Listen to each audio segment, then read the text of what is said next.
The Apple Watch Series 9 has been out for a few months now, and I've really enjoyed the new features that come with this year's release.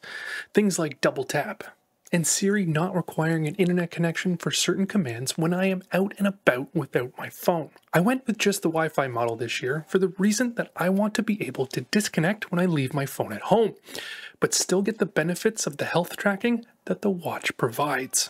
Being able to choose what pings my watch and let everything else go to my phone is a huge benefit for me.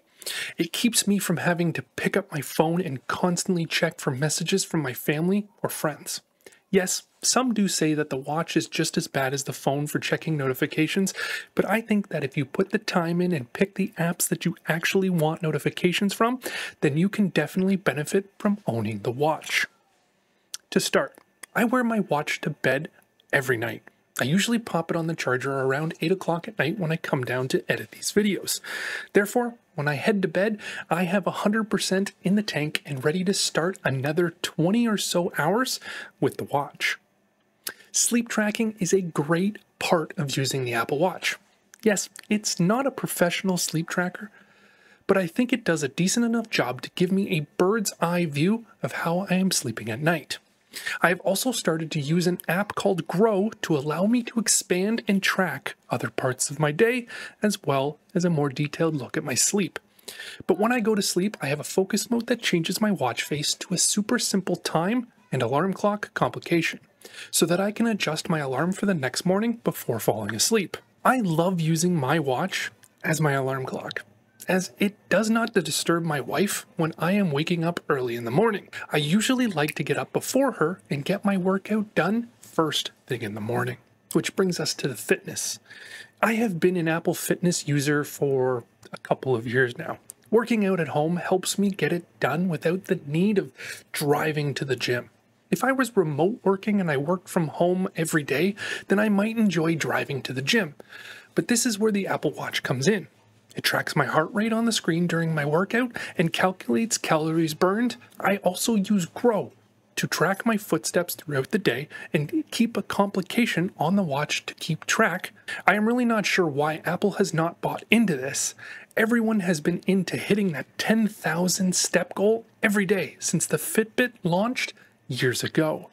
But the app Grow does a great job and has many different complications for different watch faces. One of the most shocking features on the series of Apple Watches is the fact that almost every band fits any watch. As long as you have kept with the small or large size, your watch bands should continue to fit. I used my Nike Sport Band from my Series 3 all the way up to my Series 9, as I just couldn't find a band that replaced it perfectly. Until recently, I found this pack from Suit is Best. It comes in 3 different colors and is something like $15 compared to $50 what Apple charges for theirs. And the quality is great.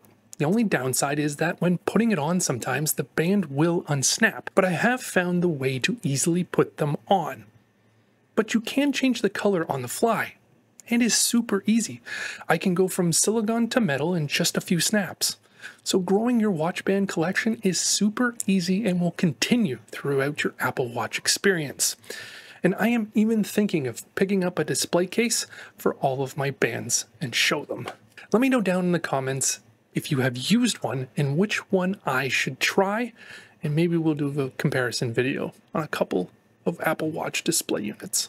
Something that Apple didn't even mention during the Series 9 release was the bump to 64 gigabytes on the watches. For a watch, this is absolutely crazy. With the amount of space, it makes it super simple to keep an entire music playlists, multiple podcasts, and even audiobooks downloaded on your watch for offline listening. This was a big bonus with my disconnect from everything and still allows me to listen to all of my media with just my watch. As long as I bring my AirPods, this allows me to connect my watch and listen to everything without my phone. Apple has also been updating and adding new watch faces to the inventory with each release of Apple Watch OS. With the recent release of watchOS 10, multiple new watch faces became available, and some of the best they have ever made. The Snoopy watch face is just a great weekend face to keep things super simple. The only problem I have with certain faces being locked behind hardware.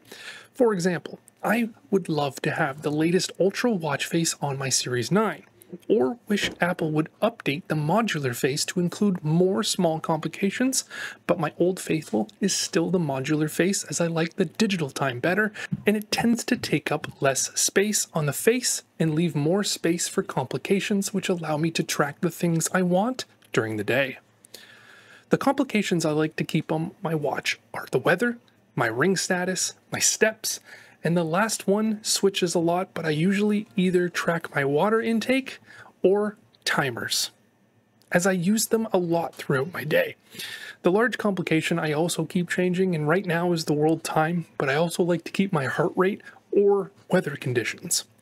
Even though I know with a swipe up on the watchOS, now they have a widget menu, but being such a long Apple Watch user, I am stuck in my ways of old and have yet to adapt to the style of the new use. But I am sure I will once get used to it having the menu there. And a bonus feature is just having Siri on your wrist all of the time. Being able to use Siri to turn on lights and using HomeKit, start workouts, reply to messages, make conversions, turn on the flashlight, and certain things that can be done by voice. And with the latest version of the watch and double tap function is just a great addition and something I use on occasion, and really hope that certain apps take more advantage of the feature once it becomes more available with future generations of hardware. But there it is. Those are everything that I like about the Apple Watch. I have very, very few dislikes about the Apple Watch itself. It really only comes down to the looks and how it's stayed the same throughout the generations. Yes, the screen has gotten bigger, but it's really stayed the same design. We will see shortly whether or not they change it up for the Series 10, which big rumors are saying that it's going to go to a more round watch. It's going to be a big thing if the bands no longer work with the continuing series of watches, and I really hope Apple finds a way to keep that going. But thanks for watching. Leave a like on the video if you made it to the end. Subscribe if you're new. And that's it for today. Have a super day. See you in the next one.